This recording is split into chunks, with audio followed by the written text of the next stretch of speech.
Southern Franklin County, northeastern Ripley County, northwestern Dearborn County, until 2:15 p.m. At 1:47 p.m., a severe thunderstorm was located near Batesville, moving northeast at 55 miles an hour. Has issued a severe thunderstorm. 60 miles an hour wind gusts. Source, radar indicated. Impact, expects damage to trees and power lines.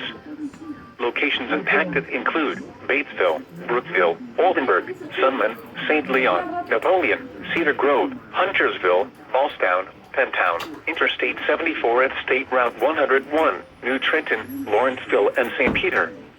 This includes I-74 in Indiana between mile markers 148 and 167.